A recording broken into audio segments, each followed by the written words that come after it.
How are foreign investors, in particular institutional investors, reading things, though, when it comes to making their investment decisions? Matthew Pearson, Head of African Equity Product at Standard Bank, joins us now to share his perspective. Matthew, thanks so much for joining us this afternoon. Well, first and foremost, we've had the political situation in the country under the spotlight for the past couple of months. Experts have said that the absence of President Umaro Yar'Adua from the country had heightened perceptions about Nigeria's country risk and its potentials to actually slow down the financial markets in the near term. Certainly on the surface, there appears to be some resolve. How are foreign investors interpreting the current situation? Well, I think, Alicia, with any political risk, there's obviously increased sort of tension, but risk is obviously just an element of an investment decision. Here in Nigeria, as with any investments in any equity markets, we have political risk, and it's part of an overall sort of equation in regards to sort of the investment decision. What we're seeing here is obviously there is heightened caution and heightened increased debate over the current political situation, but typically what we've seen over the course of the last 3 to 6 months in regards to that is that investors have themselves sort of equated this and weighted this against other variables within the market and made those investment decisions based upon that, as opposed to just purely making their investment decisions on the political risk. Well, in this context, sorry to interrupt, but in this context, we're hearing reports that major international institutional investors outside of Africa are now back into Africa with major investments in the capital markets, specifically in Nigeria. What evidence are you seeing of this kind of activity?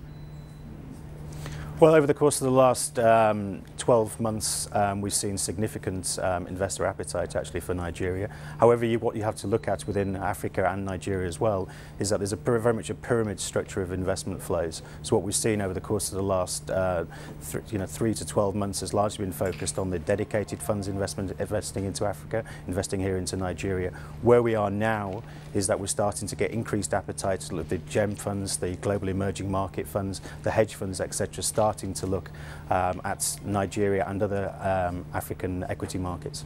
Where's the capital flowing in from and where to, Matthew?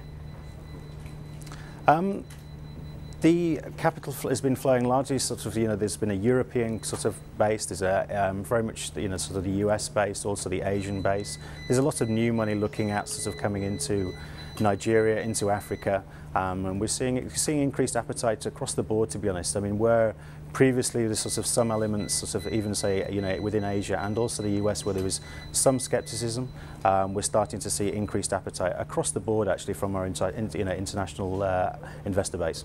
Well, are there pockets of value that foreign investors seem to be missing or seeing over at this stage of the game in your books, particularly in Nigeria? Well, obviously here in Nigeria, a lot of investor attention is primarily focused on the banking sector.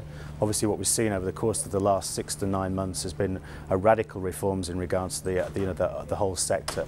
And where I think a lot of people are at the moment is some have already placed some investment bets on within the equity market, within these stocks. Others have been really running a ruler over these businesses and are really waiting now. What everyone is really looking for is the results to come out over the course of the next couple of months to give us a true indication and allow us, for the first time in a long time, to be honest, to actually make true valuations of these businesses and allow the process of the last 6 to 9 months. We can start to put it behind us now and actually sort of start to, really sort of look at true underlying valuations within these businesses.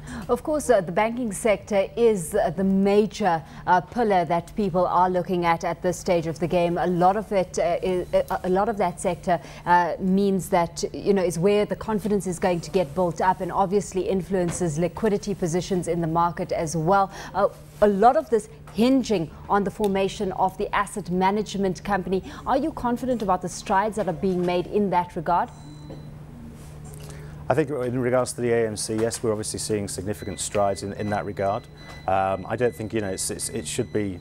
It's not the overriding sort of piece of the equation in regards to sort of investment decisions within the banking sector, though.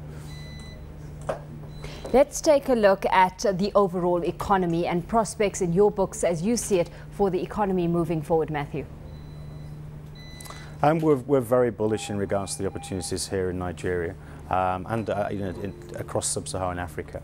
The growth dynamics we see are very strong, and I think when we put the banking sector reforms behind us and allow those businesses to start moving and start extending credits more aggressively into the real economy, the economy will start to reignite, and we'll see the benefits of that across the whole of the economy.